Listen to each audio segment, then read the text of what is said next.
nga wolof nataal yu xóot a xóot naan misaal la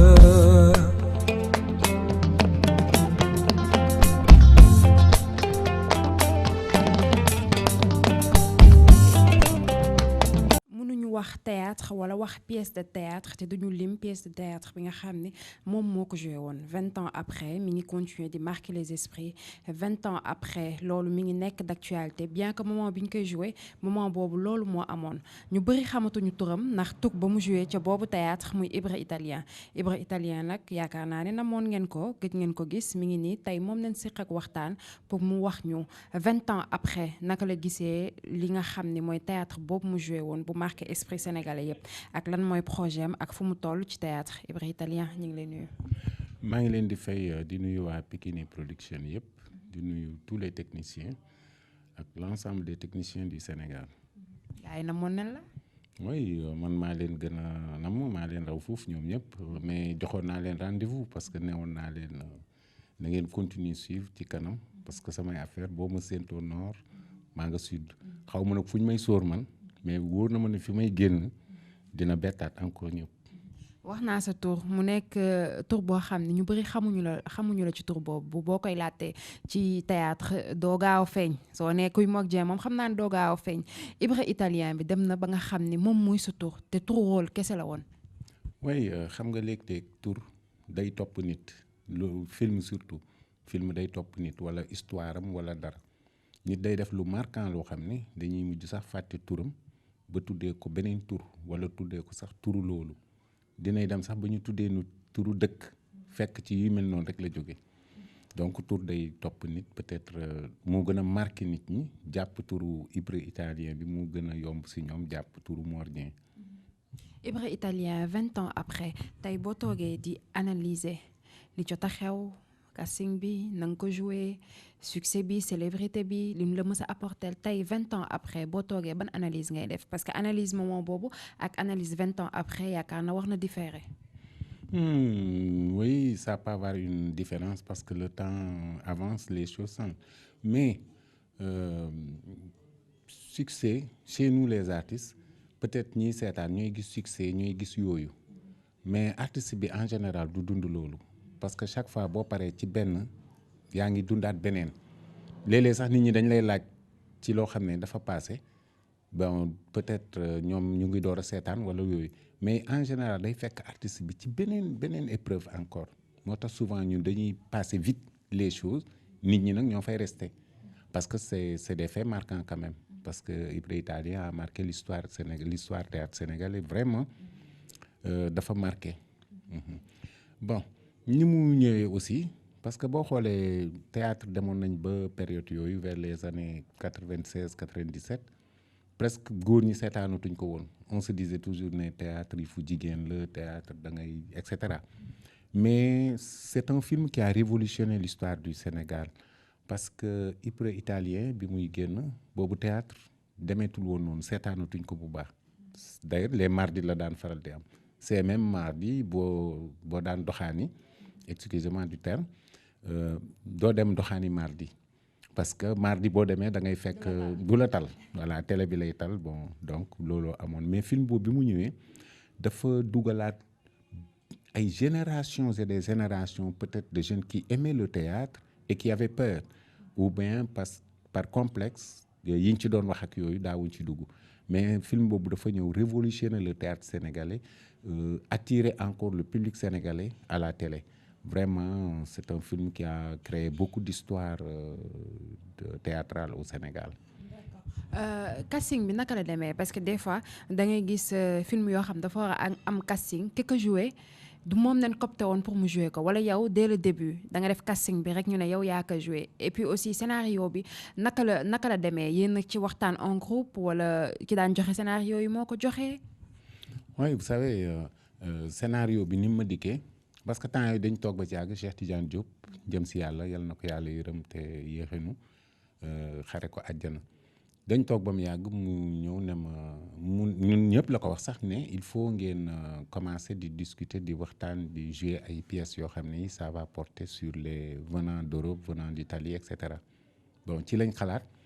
ñëpp nag di indi seen idée c'est Ibra Italien c'est un tout petit peu l'idée de tout le monde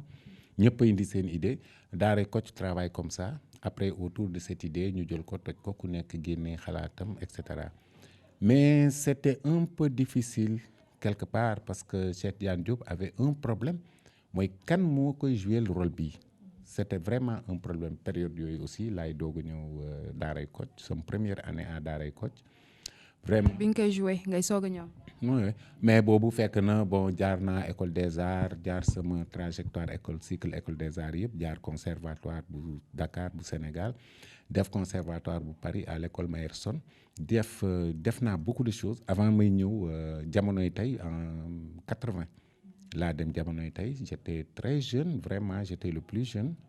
artiste le Benjamin sax lañ ma doon woowee bon def naa fa 10 ans environ jamonoy tey door a quitté jamonoy tey en 90 91 ci laa dem Daaray Kocc jusqu'en 95 96 bon dama doon dem di ñëw rek daaw ma sax toog lu bëri mais enfin période boobu la ma gën a agrippé alors je suis resté totalement à Daaray Kocc et joué avec 2 ans après en 98 ci la Cheikh Tidiane Diop génne woon ce mot d'ordre ñu réfléchir ci jusqu'en 99 ci la ñu trouvé un consensus xam ne effectivement on doit jouer sur les venants d'Europe et cetera bon c'est un rôle aussi qui a été bu mu choisiroon mais vous savez souvent il y a des risques au casting c'est des risques et il voulait pas se tromper qui connaît Cheikh Tidiane Diop il n'aime pas se tromper du tout mais en collaboration avec la RTS c'était un peu facile bon mu choisir ma pour faire ce rôle mais am na ñeneen ñu mu njëkkoon a choisir mais ñooñu aussi dañu gis ne comme rôle boobu dafa am affaire truand alors peut-être ils veulent pas se porter le chapeau se faire porter le chapeau bon ils ont préféré dire à Cheikh Tidiane Diop non je pourrais pas faire bon deux personnages jël na ko foofu mais ñu bañ ndax dañuy bañ mu toppale. oui ñu bañ kenn kii dafa xaw a sëriñe tuuti sama xarit la ma ñoon laay bon du mën a jouer yooyu bon Cheikh Doumbouya aussi parce que moi je cache pas mes sentiments en général je dis ce que je pense et la réalité quoi bon Cheikh Doumbouya aussi avait vu que bon rôle truand la bon du ko mën a def mais c'est parce que un scénario c'est une histoire qu'il faut beaucoup lire qu'il faut beaucoup apprendre l'histoire pas simplement ci forme bi rek mais le fond de l'histoire quand j'ai su le fond ci laa gis ne mais écoutez ñii ils n'ont pas peut-être compris quelque chose alors je me suis ci laa jël engagement ni Cheikh Tidiane Diop ok je vais le faire ci la ma jox scénario bi ma dem répéter ko kër ga 6 mois jour pour jour maa ngi ak scénario bi guddi ak bëccëg maa ak scénario bi 6 mois après la RTS woote ne vraiment ñoom pare nañ parce que c'est un produit de la RTS ñoom pare nañu ñu woote ñu dem fa bon ils m'ont vu quand ils m'ont vu pour la première fois dañ ne non bon kii du ko mun kii il est innocent kii kanamu tukulóoram bi kii du def loolu quoi bon y en a qui me connaissent là-bas parce que j'ai joué à Sorano le rôle de Maodo Koumba Kandiandé le grand guerrier tukulóor de Bilbassi ñooñu ñoo ma xam mais ñooñu ñoo ne non kii dina ko mën a def mais d'autres ont dit non kii il est innocent effectivement man ku timide la bariwuma ay jalt daal dama timide trop dama complexé waaw ñemewuma nit ñemewuma ful ñemewuma yooyu ça ci la Cheikh Tidiane Diop joxe moo je l'ai répété après avec la RTS. ñu doon wax munoo ko. fi ñu gën a taxaw nag ne effectivement il va le faire parce que amoon na ay critères tuuti bon là je répondais et puis maa ngi am benn leel boo xam ne bii xam nga bon et cetera ñu gis ne daal dessin bii daal. Ça peut faire l'histoire mais est-ce que moom dina ko mën alors c'était un peu ça mais à la répétition quand même sont venus voir chez nous à Daaray Kocc waa RTS ñëw bi ma bindee lettre bi parce que lettre bi ci scénario bi c'est esquissé rek que ne bon da ngay dem Europe après nga bind lettre comment tu vas faire ça c'était difficile d'y réfléchir mais je l'ai réussi bind lettre bi ma leen defalee lettre bi comme quelqu'un qui était là-bas en Europe et cetera ci lañ gis ne noo kii am na benn éloquence et puis am na diction bu baax pour faire cette histoire c'est comme ça qu'on a saisi maintenant la date et tourné pendant 1 mois et 15 jours, 45 jours, on a tourné Ibra Italien. Bon, c'est un peu comme ça que ça s'est passé. Bon. ban moment moo gënoon metti ci tournage bi ban moment moo ci gënoon metti bi nga interpellé ban rôle ci biir tournage bi genre xam nga am na moment boo xam ni wax nga ko truand am na moment boo xam ni wax nga lu am lan moo ci gën a compliqué woon moo ci gënoon compliqué. Oui, ce qui était plus compliqué, c'était la danse parce que y a une manifestation war naa organiser fête war naa fa fecc. Bon, léegi fecc bi may bu rëy quand même. gars yi dem leen seetaanaat Ibra Italien. Vous savez fecc bi il fallait pas danser comme un vrai Dakarois, un vrai Sénégalais parce que il fallait danser tubaab, voilà justement. Alors heureusement on a demandé Mathieu. Bon, me répéter ko travailler ko chez moi bon après indil leen ko jusqu'au jour du tournage ci fête bi la mooy réalisateur bi Cheikh Sadibou Gueye ndeysaan mais munoo fi fecc sénégalais ma ne ko non moi je danse même mal je ne sais pas bon noonu laa ko waxee. Bon après ñu dekk affaire bi commencé mais sama première action ci danse bi ça foofu laa xamee ne danse bi am na doole parce que ça a fait marrer tout le monde ah donc ñëpp a daanu ci suuf. dafa naturel aussi. Naturel naturel bon loolu ci contretemps la rek. Parce que je voulais pas mettre la danse ci tempo normal bi bon damay bàyyi tempo danse bi romb ma tege si def le contraire ce qui fait ce que les gens n'ont pas saisi. Il y a même des organisations ay manifestations yoo xam ne day am concours danse Ibra Italien bi mais j'ai jamais vu quelqu'un qui l'a réussi jusqu'à présent. D'accord. Ibra Italien après nga tourné ko mu génn mu def succès bu rëy góor ak jigéen mag ak ndaw ñëpp ko seetaan ñëpp di waxtaanee li nga xam ne mooy Ibra Italien parce que ñu fàttali ni temps boobu noonu loolu dafa amoon mooy immigré yi dañuy ñëw xale yu góor yi ne leen dañuy ñëw takk seen gel yi ñu fi am affaire yu demee noonu te trompeur yi bëri na ci biir te temps boobu immigré dafa xewoon alors succès bi moment boobu noonu bi mu génnee succès bi mu am ndax xaaroon ngeen ko. Oui bien sûr xam nga nit buy entraîner pour benn compétition. Dina dem ba xam ne moom am na dooley affronter kii bi épreuve bi bon après la suite ngay xool mais quand la suite est venue ci ngay xam ne yow tu as beaucoup travaillé pour avoir ça parce que du ay caaxaan du ay ñëw rek woo kenn ñaar ñett ñu toog nga wut benn caméra ngénte kii mu ñëw rek après ñu ne kii mooy papa ji kii mooy yaay ji waxal lii ça ne rime à rien c'est ce que nous voyons actuellement ci biir kii bi loolu dinañ ci dellusi ci kanam tuuti. Mais ce qui est sûr est que c'est un film qui a touché toutes les couches parce que laal na xale yu jigéen yi ci ni ñuy teeroo moodu yi ak nax yi ñu leen di tegal laal na aussi moodu yi nga xam ne ñooy jóge fee ñoom ni ñuy préparé woo pour ñu nax suñu jigéen ñi fii laal na aussi paa yi nga xam ne ñoo ne ci jàkk ji yore keesu jàkk yi parce que keesu jàkk aussi du saay la neexee rek dañ ne néegu yàlla du saay la neexee rek nga am si soxla dal di ko ciy faj bon laal na aussi borom natt yi maire yi yore natt yi comme ñoom sën donc ça a touché presque toutes les couches alors ça aussi c'est une richesse du film quoi. Mais bi mu génnee def succès ñi bañoon def rôle bi waxuñu suñu xamoon def ko. Il n'osait pas le faire parce que il n'avait pas compris une chose c'est-à-dire il n'avait pas compris ce qui est derrière ce scénario-là. Parce que il y a toujours devant le miroir il y a quelque chose mais derrière le miroir se passe encore quelque chose c'est ce qui n'ont pas jotuñu woon a gëstu film ba foofu te si vous connaissez bien la rusée de Cheikh Tidiane Diop il est tellement intelligent que moom day gis toujours derrière le miroir il a vu que derrière cette personne se cache encore beaucoup de choses bon ça c'est par expérience parce que bi mu ñëwee daaray Kocc Cheikh Tidiane Diop dafa toogal artistes yëpp ne leen bon écoutez Mor Dieng ñëwul fii daaray Kocc pour jàng mais dafa ñëw daaray Kocc pour tari et si on reste avec lui dina yëkkati daaray Kocc loolu Cheikh Tidiane Diop wax na ko un peu bien avant le film di génn donc noonu la demee. bi nga xamee ni génn na am na succès yow sa succès moment boobu noonu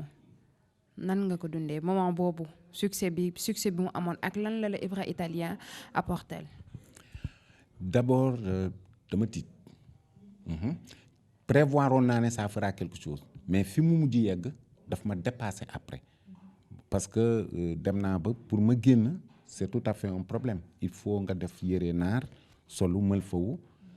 def turban pour nga mën a circuler sinon doo circuler bon dal nañu plusieurs fois dem naa fi sama ngénte sœur bi waa koñ bi yéegee ne Ibrahima mu ngi ci ngénte li bon miiru kër gi lañ daaneel bon yéeg ci mur bi ba kër gi ngénte li débordé yàqu il fallait l'intervention de la police pour que ngénte li delluwaat normal